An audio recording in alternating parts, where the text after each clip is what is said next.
दोस्तों, क्या आपने कभी सोचा है कि एक घर आपका दुश्मन बन सकता है? हम सब ने द कंज्यूरिंग देखी है। हमने बथशेबा को देखा, वो डरावने तालियों का खेल क्लैप गेम देखा। लेकिन मूवी तो सिर्फ 2 घंटे की थी। क्या आपने कभी सोचा है कि उस परिवार पर क्या गुजरी होगी जो उस नरक में 10 साल तक कैद था? आज स्टोरी आडा फाइल्स में हम उस पुरानी फाइल को खोलेंगे जिसे सुनकर आपकी रूह कांप जाएगी। रोड आइलैंड का वो ओल्ड आर्नल्ड एस्टेट जहां मौत सिर्फ शुरुआत थी। हेडफोन लगा लीजिए, क्योंकि ये कहानी रियल से रील तक के उस सफर की है जहां भूत से ज्यादा डर गरीबी और लाचारी का था।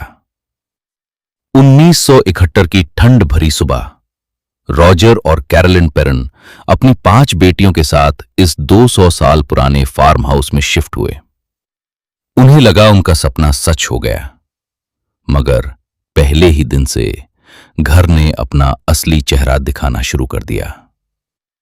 पहली अजीब बात, वो कुटिया बार्नी, उसने घर के अंदर कदम रखने से इनकार कर दिया और अगले ही दिन वो घर के बाहर मड़ी हुई मिली। लेकिन असल खौफ शुरू हुआ बेटियों के साथ। सबसे छोटी बेटी अप्रैल एक इनविजिबल दोस्त से बातें करने लगी। वो कहती थी, वो लड़का रोता रहता है, वो कहता है उसकी मां उसे ढूंढ रही है।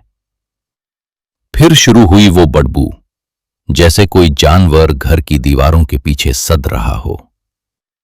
कैरोलिन ने नोटिस किया कि चाहे वो कितनी भी सफाई करें, किचन के फ्लोर पर सुबह मिट्टी मिलती थी, जैसे कोई रात भर वहां झरू लगा रहा हो। मूवी में हमने बाथशेबा शर्मन को देखा, एक शैतानी चुड़ैल। लेकिन सोशल मीडिया और पुराने रिकॉर्ड्स का सच कुछ और है। बाथशेबा एक असली औरत थी जो 1800s में वहां रहती थी। लोग कहते थे उसने अपने बच्चे की बलि दी है, मगर कोर्ट ने उसे निर्दोष इनोसेंट छोड़ा था।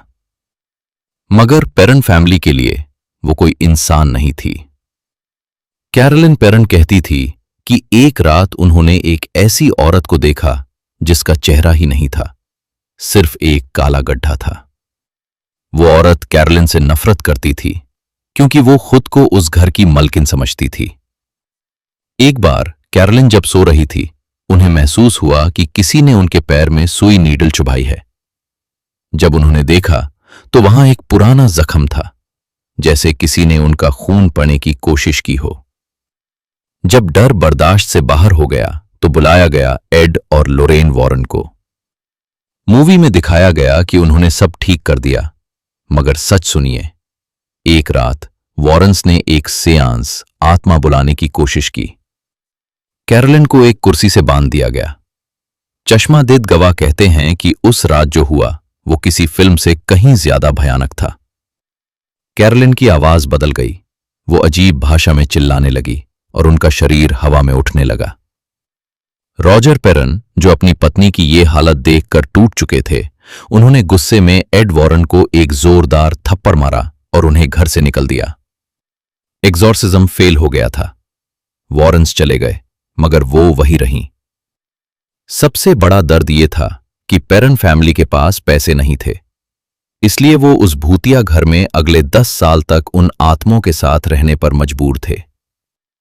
इमेजिन कीजिए, हर रात उसी डर के साथ सोना कि शायद सुबह आंख न खुले। आज वो घर एक म्यूजियम बन चुका है। एंड्रिया पेरन, जो सबसे बड़ी बेटी थी, वो आज भी कहती है, हमने वहां जो देखा वो कोई फिल्म नहीं थी, वो हमारी जिंदगी थी। तो दोस्तों, क्या आपको लगता है कि कोई पुरानी औरत आज भी उस फार्म हाउस के कोने में खड़ी किसी का इंतजार कर रही है? अगर आपको लगता है कि आपके घर में भी कोई इनविजिबल दोस्त है, तो लाइट बंद मत करना।